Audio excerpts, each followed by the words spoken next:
국내 프로젝트 금융시장은 외국과 비교한다면, 특히 이제 선진 금융시장과 비교한다면 아직은 이제 발전하고 있는 단계라고 보여지고요. 그래서 주로 SOC 사업 또는 부동산 PF에 집중되어 있습니다. SOC 사업과 관련된 프로젝트 금융은 사회 기반 시설에 대한 민간 투자법, 민투법이라고 보통 하는데요. 민투법에 따라서 행해집니다. 그래서 사업의 발주처는 주로 공공 부분이죠. 그러니까 국가, 지방자치단체, 정부 투자기관, 기타 특별법에 의하여 설립된 각종 공사 또는 공단에서 사회 기반 시설이요. 그러니까 도로라든지 항만이라든지 이런 사회 기반 시설을 건설하는 것과 관련된 이제 우리가 보통 이제 SOC 사업이라고 부르죠. SOC 사업 관련된 프로젝트 금융이 대부분이고요. 그 다음에 민간에서 이루어지는 프로젝트 금융은 주로 부동산 PF입니다. 이제 부동산 PF는 이제 크게 주택시장이냐 일반 상가 건물이냐에 따라 주택의 경우는 주택법에 따라서 또는 이제 일반 주택 이외의 건물은 건축물의 분야에 관한 법률에 적용을 받게 됩니다. 그래서 주택 또는 상업용 건물 분양업체가 추진하고 있습니다.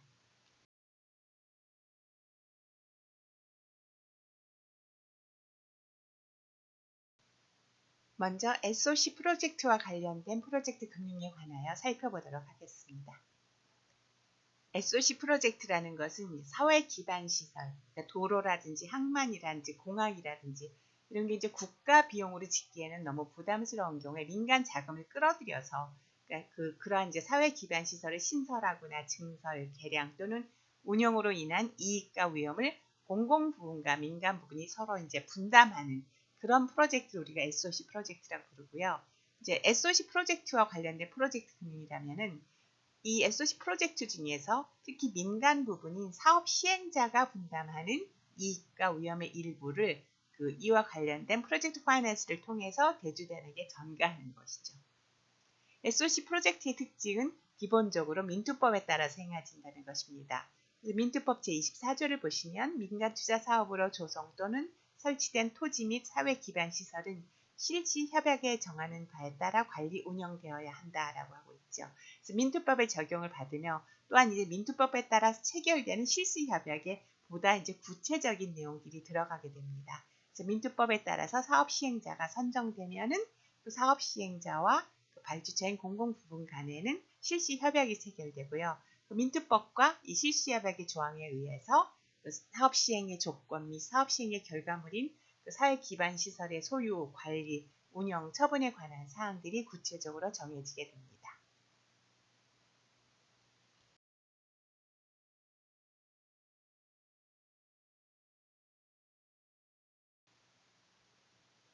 SOC를 이제 구체적으로 추진하는 방식은 여러 가지가 있는데요. 가장 기본적인 방식은 BOT 방식입니다. Build, Operate, Transfer의 약자를 딴 건데요. 그러니까 build, 일단 민간이 자기 비용으로 해당 프로젝트를 건설한 후에 일정 기간 동안 이를 운영하면서 그 운영 수익으로서 그 민간의 건설 비용과 기투자 비용에 대한 원금 및 이익을 회수합니다. 그리고 기간이 끝나면 정부에게 그 소유권을 넘기는 것이죠. 그래서 소유권이 정부에게 넘어가고 그때부터는 이제 운영권도 정부에게 넘어가고 그런 식의 프로젝트를 Build, Operate, Transfer라고 해서 BOT 방식이라고 합니다. 그러니까 향후 건설되는 시설 자체의 운영권을 취득하는 구조죠. 이 BOT가 적용되는 것은. 그러니까 특정 생산품을 생산하는 생산시설을 건설하는 프로젝트가 아니라 그 건설되는 시설 자체의 운영을 통해서 수익을 올리는 프로젝트. 그럴 경우에 이제 BOT 방식을 많이 사용합니다. 도로라든지 교량이라든지 항만 건설 같은 경우. 이렇게 시설을 건설해 놓고 그 시설의 사용료를 실제 그 이용자들에게 징수함으로써 그 운영 기간 동안 수익을 회수하는 것이죠. 이런 SOC 분야의 그 프로젝트에서 보통 이제 BOT 방식을 많이 쓰는데요. 여기 이 SOC 사업을 발주하는 그 공공 부문에서 BOT 방식을 선택하는 이유는 일단 그 기간 산업 건설에 따른 재정 부담이 민간으로 넘어가잖아요. 민간에서 자기 비용을 들여서 그 건설을 하니까 정부 입장에서는 재정 부담이 감소되고요. 민간 기업의 효율성을 활용할 수 있고 특히 이제 개도국의 경우에는 외국인 투자도 유도할 수 있다는 등등의 장점이 있습니다. 그래서 자금 조달은 대주들이 그 운영 수익을 담보로 하여 별도 법인에게 대출하는 형식으로 취하죠. 그러니까 별도 법인이 갖는 운영 수익에 대한 권리는 담보를 위하여 대주들에게 양도되거나 또는 별도로 설립된 신탁계적인 양도되는 것이 보통입니다. 실제 이제 민간 투자 그 사업의 운영 방식은 제가 방금 설명드린 그 BOT 방식을 조금씩 변형해서 구체적인 사정에 따라서요 조금씩 변형해서 여러 가지 방법이 있습니다. 예를 들면 이제 BTO 같은 경우는 Build, Transfer, Operate의 약자입니다. 그러니까 아까 BOT는 Build, Operate, Transfer죠. 그러니까 BOT 방식에서는 운영기간 동안에는 소유권을 민간 사업자가 보유하고 운영하다가 그 기간이 끝나면 이제 소유권을 국가에게 넘겨주는 거고요. 소유권 그 귀속 시기를 먼저 앞으로 그러니까 건설이 완공되자마자 이제 공공 부분에서 소유권을 취득하고 운영권만 이제 민간 사업자가 갖는 경우는 그 트랜스퍼 오퍼레이트 순서가 바뀌죠. 그래서 그런 방식을 빌드 트랜스퍼 오퍼레이트에서 BTO 방식이라고 합니다. 그러니까 이제 소유권 이전 시점이 언제냐라는 차이를 제외하고는 사실은 같습니다. BOT 방식이나 민간 사업자가 사회 기반 시설을 건설하여 완공되면 바로 공공부문에게 부분에 기부 체납해 버리고요. 그 다음에 운영권만 가지고서 거기서부터 발생하는 운영 수익으로 투자 자금을 회수하는 방식입니다. 근데 우리나라에서는 BOT보다는 사실은 BTO 방식이 훨씬 더 많이 사용되고 있습니다. 그래서 완공과 동시에 기부 체납을 하고 그 다음에 운영권만 갖는 식으로 많이 운영이 됩니다. 이제 Build, Own, Operate는 계속 민간 사업자가 소유하면서 운영을 하는 방식이고요. BTL 방식은 Build, Transfer, Lease입니다. 그 외에도 Build, Lease, Transfer에서 BLT 방식, Build, Rent, Transfer에서 BRT 방식, 그다음에 Design, Build, Finance and Operate에서 DBFO, Design, Construct, Manage and Finance에서 DCMF 방식 등 다양한 방식이 실제 거래기에서는 사용되고 있습니다.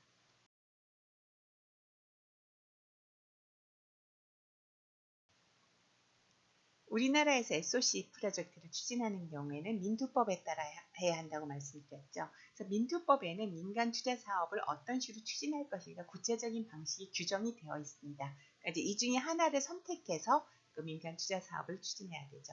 첫 번째가 사회 기반 시설의 준공과 동시에 해당 시설의 소유권이 국가 또는 지방자치단체에 귀속되며, 그러니까 준공하면서 바로 기부 체납하고요. 그리고 그 다음에 이제 사업 시행자에게 일정 기간의 시설 관리 운영권을 인정하는 방식.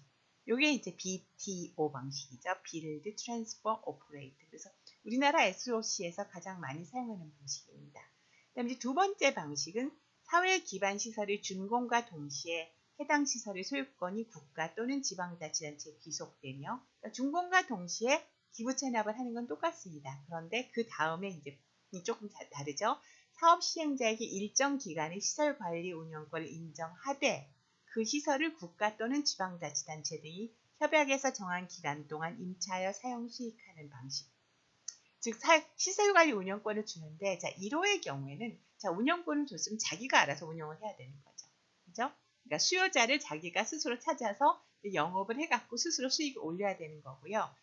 그러니까 2호의 경우에 BTL 방식의 경우에는 그 시설 관리 운영을 어떤 방식으로 하냐면 리스 방식으로 하는데, 리스를 바라고 그 사업을 발주한 공공 부문인 국가 또는 지방자치단체가 이제 레스가 돼가지고 임차를 해주는 거죠.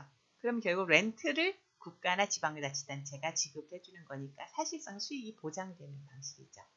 그래서 대부분의 이제 민간 투자 사업은 이제 처음에는 이제 거의 BTO 방식밖에 없었고요. 근데 이제 2005년에 민간 투자법이 변경되면서 민간 투자 대상 시설이 종전의 교통시설 위주에서 교육, 복지, 문화 등 그 생활 기반 시설 분야로 확대됐거든요. 그러면서 이제 BTO 사업 위주 민간 투자 사업 방식이 시설 리스 형태인 BTL 사업 방식으로도 시행되기 시작했던 것입니다. 그래서 BTL 사업 방식에서는 민간이 사회 기반 시설을 건설한 후 약정한 기간 동안 정부에게 시설을 임대하고 약정된 임대료 수입을 통해서 투자비를 회수하는 겁니다. 그러니까 민간 사업자는 정부로부터 시설 임대료를 받아서 투자비를 회수하기 때문에 BTO 사업 방식과 달리 수용 및 운용 위험을 부담하지 않죠.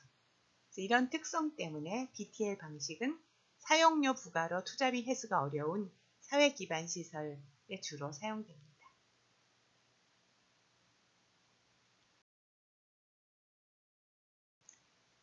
3호는 사회 기반 시설의 준공 후 일정 기간 동안 사업 시행자에게 해당 시설의 소유권이 인정되며 그 기간이 만료되면 시설 소유권이 국가 또는 지방자치단체에 귀속되는 방식이라고 규정하고 있습니다. 이게 바로 제가 아까 말씀드린 BOT 방식입니다. 그러니까 민간 사업자가 건설을 하고 소유하면서 운영을 하다가 기간이 만료되면 소유권을 넘겨주는 방식이죠.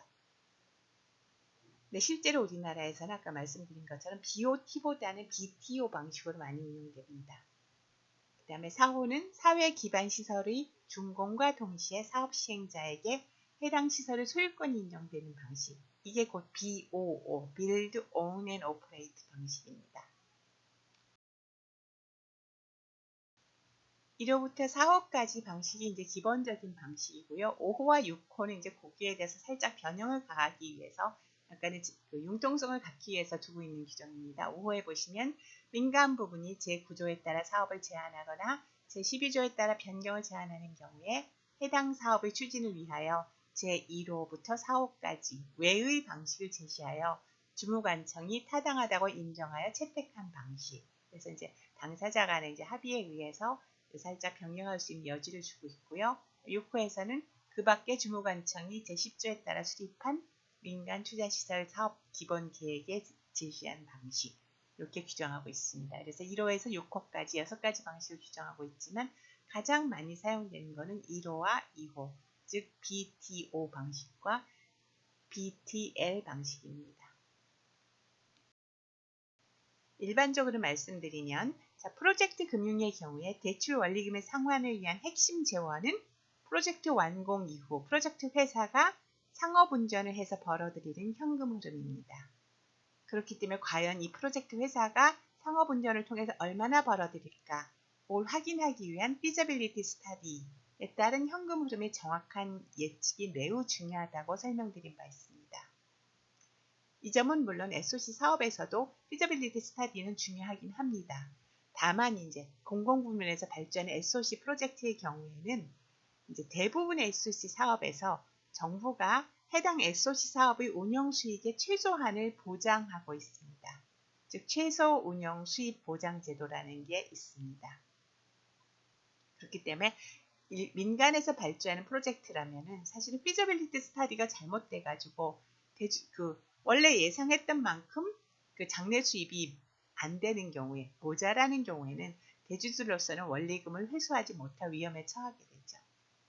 그런데 SOC의 경우에는 최소 운영 수입을 정부가 보장하기 때문에 그 feasibility study가 잘못되었을 경우에 대주단이 부담해야 되는 위험도 상당 부분 제거되어 있다고 할 수 있겠죠.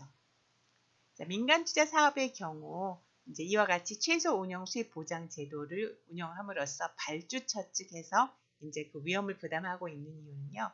이게 지금 도로나 항만 건설 이런 경우에는 사실 그 투자는 이제 장기 투자입니다. 회수하는데 상당한 오래 기한이 걸리는데 그 장기간의 그 수요를 미리 사전에 정확하게 예측한다는 것이 너무 어렵죠. 거기다 투자 금액도 너무 크기 때문에 이 보장이 없이 그냥 그 대주단의 위험으로서 스스로 feasibility study에서 들어오라고 하면은 사실 대주단이나 그 민간 사업자의 위협 부담이 너무 큽니다. 그렇기 때문에 이제 수요 예측의 불확실성 위험을 정부가 부담해 주는 것이죠. 사회 기반 시설의 경우에 수요 예측이 어렵다는 측면 외에 사실은 또 다른 측면이 하나 있습니다. 다 그런 거는 아니지만요. 상당한 그 사회 기반 시설의 경우에는 사실은 그 수요를 정부가 조정을 할 수 있습니다. 예를 들면 이제 도로를 생각을 해봅시다. 도로의 경우에 민간 사업자가 정말 수요를 정확하게 예측해서 그 금액이랑 다 계산해서 투자를 했고요. 그래서 이제 원래 예정했던 대로 다 건설 잘해서 운영하고 있는데 정부가 갑자기 그 옆에다 길 하나 더 내보세요. 그러면은 지금 사전에 그 예측했던 그 수요는 다 엉망이 돼버리는 거죠. 그러니까 예측이 어렵다는 측면도 있지만 상당한 경우에는 정말 정부가 그 수요 자체를 컨트롤할 수 있는 상황이 있기 때문에 최소 운영 수입도 보장해주지 않는다 그러면 사실 민간이 그냥 정부만 믿고 투자하기에는 위험 부담이 너무 크다는 면도 있습니다.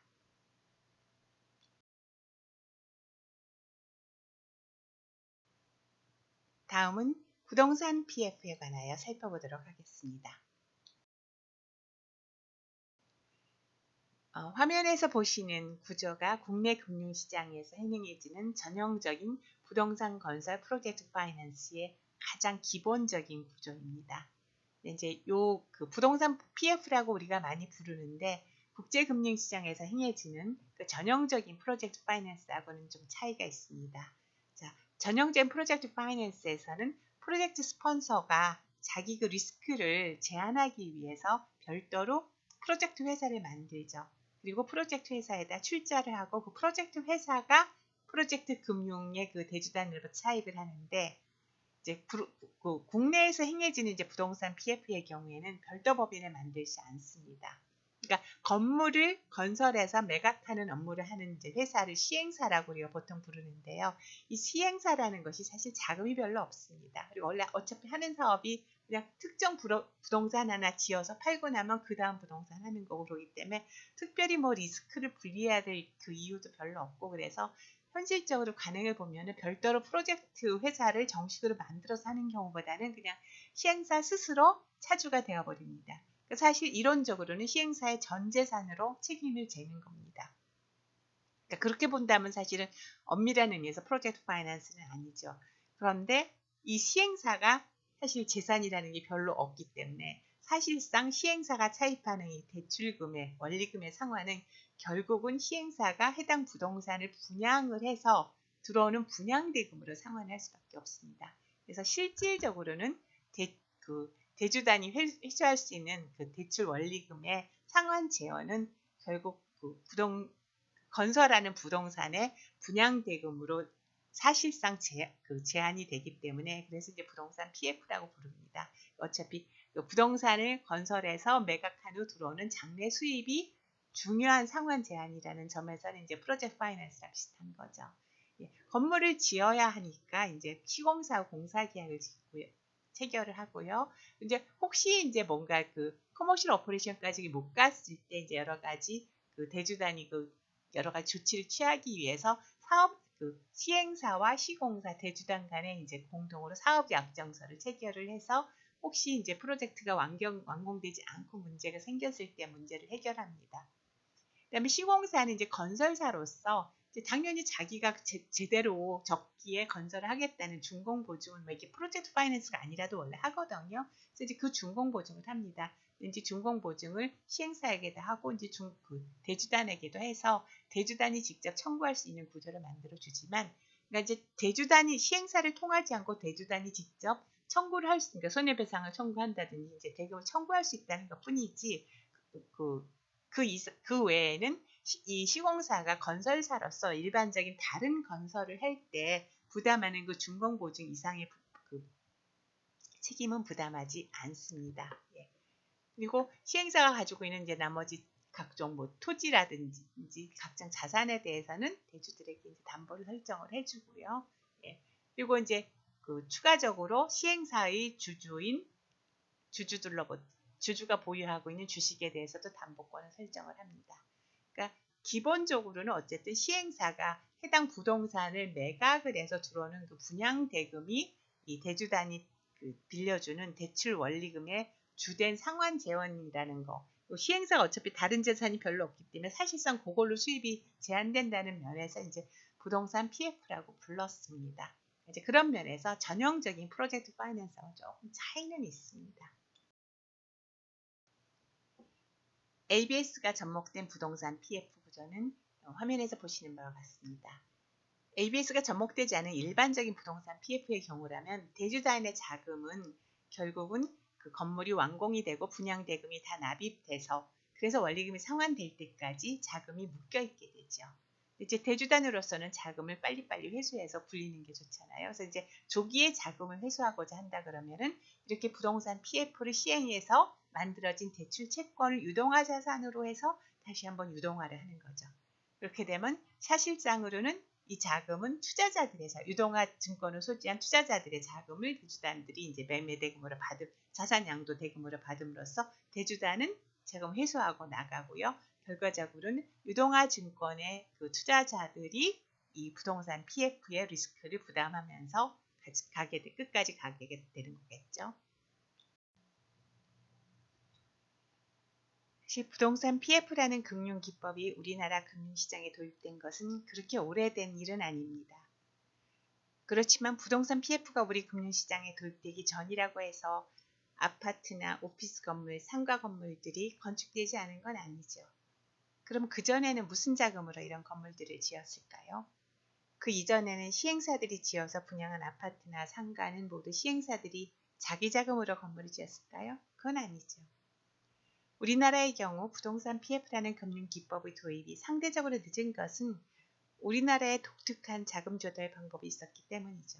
그게 뭐겠습니까?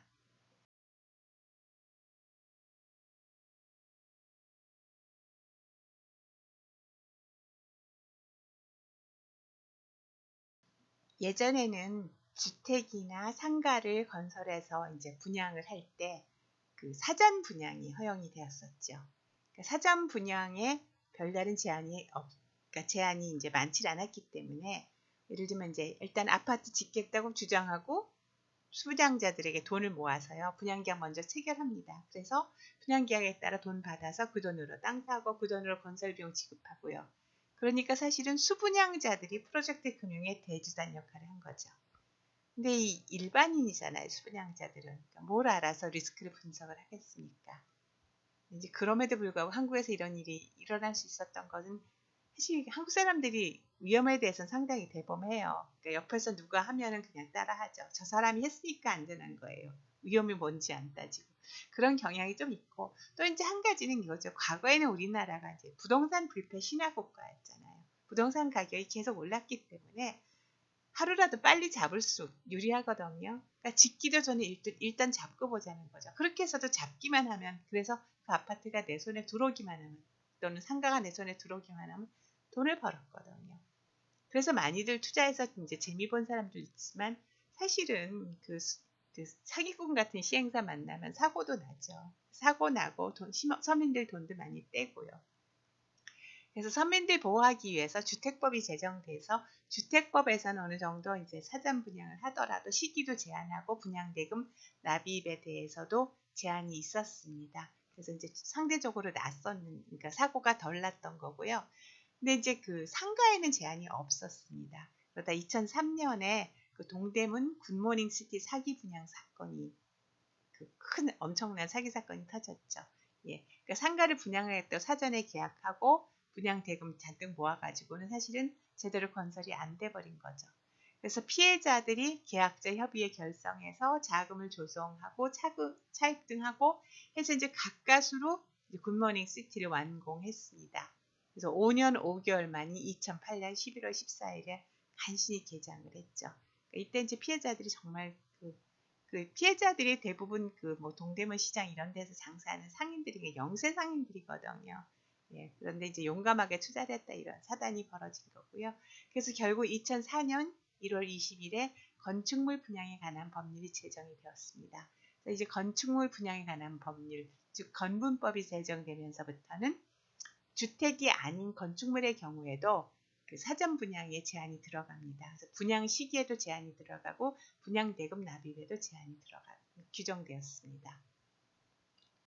짧은 시간에 주택법이나 이제 건분법의 구체적인 내용을 다 살펴볼 수는 없고요. 이제 큰 흐름만 말씀드리겠습니다. 자, 주택의 경우에 보면 주택사업의 피분 현장 보호를 위해서 법적 장치가 마련되어 있습니다. 그래서 분양 및 담보 설정을 제한하고 있습니다. 일단 분양을 하기 위해서 이제 수분양자를 모집하는 시기를 제한을 해서요.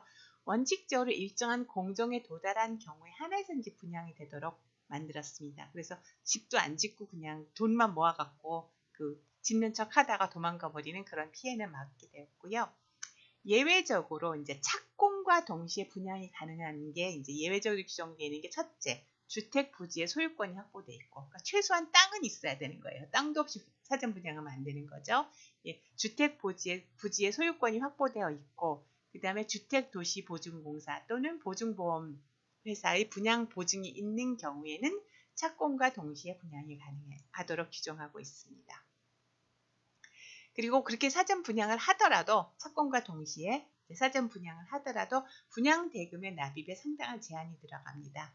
그래서 분양 대금은 청약금, 계약금, 중도금, 잔금으로 분할 납입되어야 하는데 각 항목별로 이제 받을 수 있는 금액이 상한이 정해져 있고 또 시기도 정해져 있습니다. 그러니까 사전에 왕창 땡겨갖고 그걸로 공사 대금 막 지급하기에는 상당한 불편이 따를 수밖에 없습니다. 그러니까 자기 자금이 아니라 그러면 결국은 차입을 해서 할 수밖에 없는 구조가 됐고요. 그래서 부동산 그 PF의 필요성이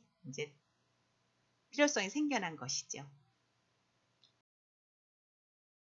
또한 주택법은 수분양자들을 보호하기 위해서 담보 설정을 제한하고 있습니다. 그래서 주택 및 대지에 대해 저당권 등 담보 물건을 설정하기 위해서는 입주 예정자의 동의가 필요하고요. 다만 이제 분양 보증을 하기 위해서 이제 주택도시보증공사에게 대지를 신탁하는 것은 입주 예정자의 동의가 없어도 할 수 있게 되어 있습니다. 그러면 주택도시보증공사가 분양 보증을 했다 그러면 입주 예정자는 혹시 문제가 생기면 이 주택도시보증공사로부터 이제 그 배상을 받을 수가 있기 때문에 이제 허용을 하고 있는 겁니다.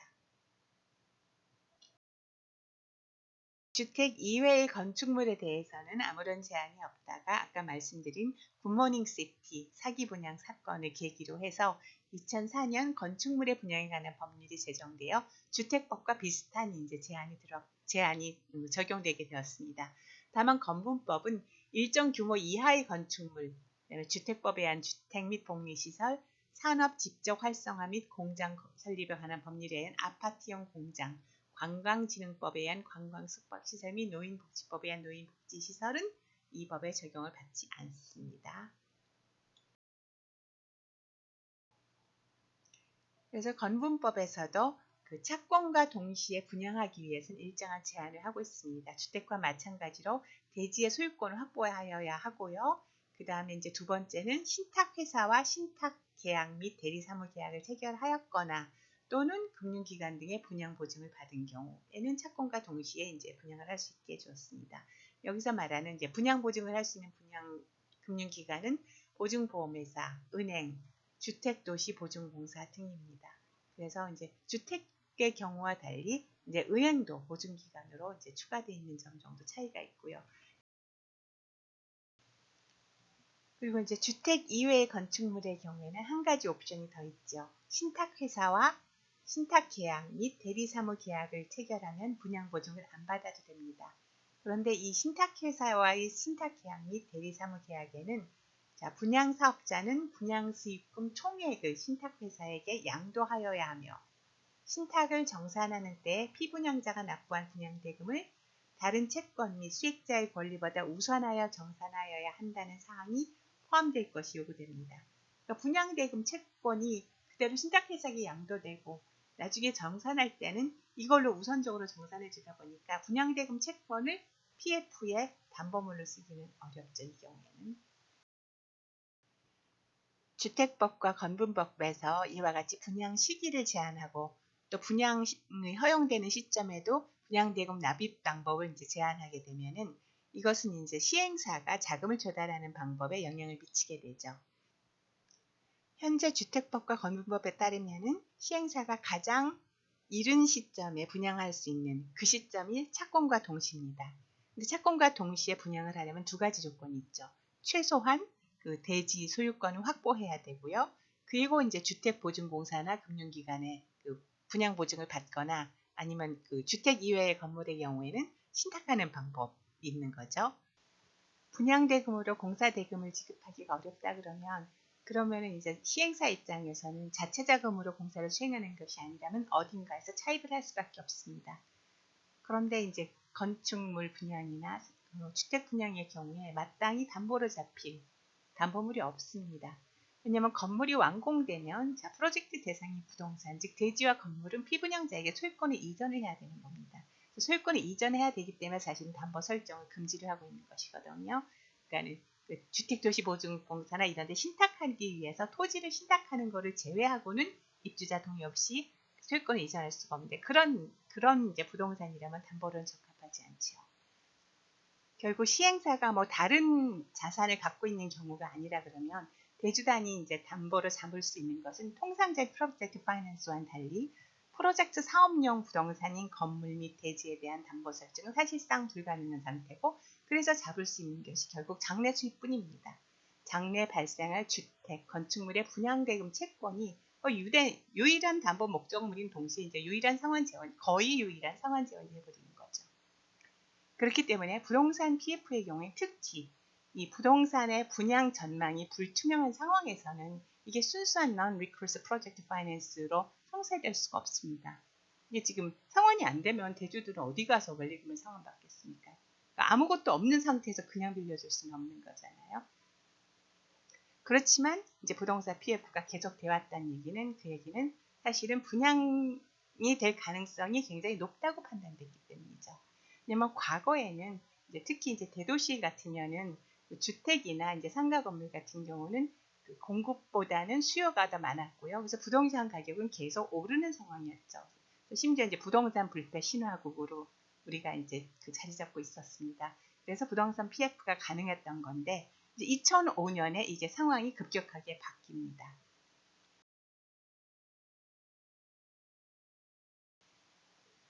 2005년 8월 31일 한덕수 부총리는 중대한 부동산 대책을 발표합니다. 우리의 부동산 시장은 더 이상 시장 자체의 질서에만 맡겨둘 수 없는 상황에 이르렀습니다. 부동산 투기는 오늘이 마지막이라는 강력한 메시지를 전달하고자 합니다. 부동산 투기는 이제 끝났습니다. 라고 선언했습니다. 그리고 종합대책을 발표했는데요. 그 이제 종합대책은 크게 세 가지로 요약될 수 있습니다. 부동산 거래 시장 투명화, 투기 수요 억제와 시장 안정화, 개발 이익 환수 및 토지 공공성 강화입니다. 이와 같은 종합대책 발표 이후에 취해진 이제 구체적인 조치들을 보면요. 일단 실거래가 신고가 의무화되었습니다. 2006년부터는 실거래가가 등기부에 기재되기 시작했고요. 그리고 주택 투기 수요 억제를 위해서 다주택 보유자의 양도세, 고가 부동산에 대한 종합부동세를 강화했습니다. 구체적인 세부 사항까지 여러분들이 다 아실 필요는 없고요. 그러니까 이런 조치의 핵심은 결국 부동산 거래를 어렵게 만드는 거죠. 부동산 거래가 어렵게 만들면은 세금 많이 내게 만들고 결국 부동산 투기 수요가 이제 어느 정도는 억제될 거라고 본 겁니다. 물론 이게 완전히 성공한 정책은 아닌데 당시에는 일시적으로는 어쨌든 부동산 시장이 순식간에 얼어붙었습니다. 부동산 시장이 얼어붙으면 결국은 지금 건설 중인 부동산의 경우에는 이 아파트나 이 상가가 분양이 된다는 보증이 없어지는 거죠. 즉 미분양 위험이 올라가는 겁니다. 미분양 위험이 있다 그러면 부동산 PF에 자금을 제공하는 그 대주들은 위험 부담이 너무 커지죠. 그래서 순식간에 시장에서 부동산 PF가 싹 사라져 버렸습니다. 그러니까 831 조치 발표와 동시에는 시장에서 부동산 그 PF가 일시적으로 사라졌습니다.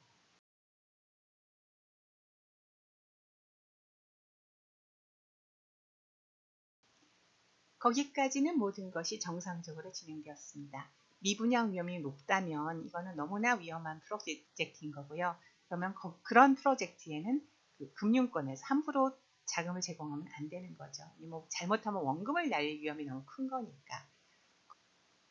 그렇지만 그 시점을 기준으로 본다면 미분양 위험이라는 건 위험에 불과한 거고요. 아직까지는 어쨌든 부동산을 건설해서 부양하면 돈이 되던 시절이었거든요. 돈이 된다는 게 안 할 리가 없죠. 그러니까 사람들이 꼼수를 생각해내기 시작합니다. 자, 금융기관의 자금을 끌어들이기 위해서는 이 미분양 위험을 금융기관에게 부담시킬 수는 없죠.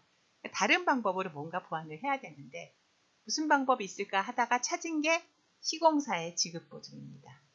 그러니까 시공사는 원래 건설을 하는 쪽이니까 준공은 당연히 자기 책임입니다. 그렇죠? 약속한 시기까지 건물을 완공을 시켜줘야 되는 거고요. 그게 완공이 안 됐다는 건 시공사가 잘못한 거니까 당연히 책임을 져야 되는 거죠. 그래서 시공사가 준공 보증을 하는 것까지는 문제가 없는데 거기서 한 발 더 나가 시공사에게 지급 보증을 요구하기 시작한 겁니다.